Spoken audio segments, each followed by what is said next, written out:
Hi friends. జీవితంలో అనేక సమస్యలు వస్తుంటాయి, కానీ కొన్ని సమస్యలు మాత్రం ముందుగానే మనకు హెచ్చరికలు పంపుతాయి. కానీ వాటిని మనం పెద్దగా పట్టించుకోం. మన జీవితంలో సమస్యల సంకేతాలను గుర్తించడం అనేది అసలు విషయం. ఆర్థిక సంక్షోభాల సంకేతాలను ముందస్తుగా గుర్తించడం వల్ల అనేక సమస్యలను నివారించడంలో సహాయపడుతుంది. రాబోయే ఆర్థిక సంక్షోభానికి ముందస్తు హెచ్చరిక సంకేతాలు ఏంటో తెలుసుకుందాం. తులసి మొక్క ఎండిపోవడం. హిందూ మతం ప్రకారం తులసి మొక్క చాలా గృహాలలో దేవతగా పూజింపబడే ఒక పవిత్రమైన మొక్క. తగిన జాగ్రత్తలు తీసుకున్న తర్వాత కూడా మీ ఇంట్లో తులసి మొక్క ఎండిపోతే అది రాబోయే పేదరికానికి సంకేతంగా పరిగణించబడుతుంది అని చాణక్యనీతి చెబుతుంది. అయితే నీటి కొరత, చల్లని వాతావరణం కారణంగా కొన్నిసార్లు మొక్కలు ఎండిపోతాయని గమనించడం ముఖ్యం. సరైన వాతావరణంలో కూడా తులసి ఎండిపోవడం పేదరికానికి సంకేతం. అందుకే తులసి మొక్కను జాగ్రత్తగా చూసుకోండి. ఇంట్లో గొడవలు. ఎటువంటి స్పష్టమైన కారణం లేకుండా మీ ఇంట్లో నిరంతరం తగాదాలు, వాదనలు ఉంటే అది రాబోయే ఆర్థిక సంక్షోభానికి సంకేతం కావచ్చు.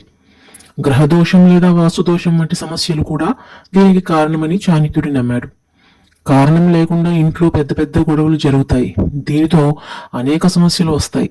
మానసికంగా, ఆర్థికంగానూ ఇబ్బందులు ఎదుర్కొంటారు. సమస్యలు అనేవి మీ వెంటే ఉంటాయి. ఇలాంటి సందర్భంలో మీరు ఆర్థికంగా కిందకు దిగుతారని గుర్తించాలి. తగిన జాగ్రత్తలు తీసుకోవాలి. ఇంట్లో గాజులు పగలడం. చాణక్యుల ప్రకారం మీ ఇంట్లో పదే పదే గాజు పగలడం రాబోయే ఆర్థిక నష్టానికి సంకేతంగా చెప్పవచ్చు. మీ ఇంటిలో రాబోయే పేదరికాన్ని సూచిస్తుంది. ఇలాంటి విషయాల్లో జాగ్రత్తగా ఉండాలి. తర్వాత చాలా ఇబ్బందులు ఎదుర్కొంటారు. భగవంతుడిపై విశ్వాసం. ప్రశాంతమైన జీవితానికి భగవంతునిపై విశ్వాసం చాలా ముఖ్యం. పూజలు లేని చోట సుఖం లేదా శ్రేయస్సు ఉండదని చాణక్యుడు చెప్పాడు. పూజలు లేకపోవడం, పూజలు చేయలేని వాతావరణం రావటం ఆర్థిక సమస్యలకు సంకేతమని చాణక్యుడు చెప్పాడు.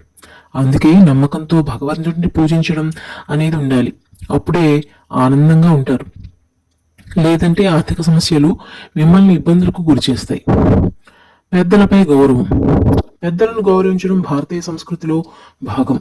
పెద్దలను అగౌరవపరచడం రాబోయే ఆర్థిక సంక్షోభానికి సంకేతమని చాణక్యుడు నమ్మాడు.